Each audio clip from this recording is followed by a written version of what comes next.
Arab ഐക്യമെന്ന മുഖ്യ agenda എത്രത്തോളം ഫലപ്രദമാകുമെന്ന ആകാംക്ഷ തന്നെയായിരുന്നു ഈ വൻ മാധ്യമപ്പടയുടെ വരവിന് പിന്നിൽ. അന്താരാഷ്ട്ര കോടതി അറസ്റ്റ് വാറന്റ് പുറപ്പെടുവിച്ച സുഡാൻ പ്രസിഡന്റ് ഉമർ അൽ ബാഷർ പങ്കെടുക്കുമെന്ന് അറിയിച്ചതും ഉച്ചകോടിക്ക് വൻ മാധ്യമ പ്രാധാന്യം നൽകി. 600-ലധികം മാധ്യമ സ്ഥാപനങ്ങളുടെ പ്രതിനിധികൾ ഉച്ചകോടി റിപ്പോർട്ട് ചെയ്യാനെത്തിയെന്നാണ് കണക്കുകൾ. അമേരിക്കയിലെ ഭരണമാറ്റത്തിന് ശേഷം നടക്കുന്ന അറബ് ഉച്ചകോടി എന്ന നിലയിലും സാമ്പത്തിക പ്രതിസന്ധി അറബ് ലോകത്തെയും ബാധിച്ചിട്ടുള്ള സാഹചര്യത്തിലും ഉച്ചകോടിയിലെ തീരുമാനങ്ങൾ അന്തർദേശീയ മാധ്യമങ്ങൾ പോലും വലുതായാണ് കാണുന്നത് എന്ന് ഈ വലിയ മാധ്യമ സാന്നിധ്യം തെളിയിച്ചു.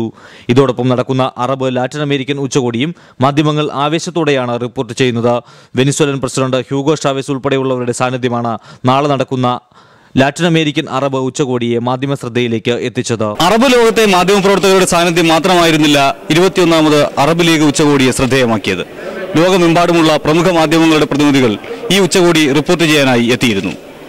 മലയാളി മാധ്യമപ്രവർത്തകരുടെ സാന്നിധ്യവും ഈ ഉച്ചകോടി റിപ്പോർട്ട് ചെയ്യുന്നതിൽ വളരെ സജീവമായിരുന്നു. 21ാമത് അറബ് ലീഗ് ഉച്ചകോടി നടന്ന ദോഹ ഷെറാട്ടൺ ഹോട്ടലിൽ നിന്ന് PR പ്രവീൺ, ജയ്ഹിന്ദ് ന്യൂസ്.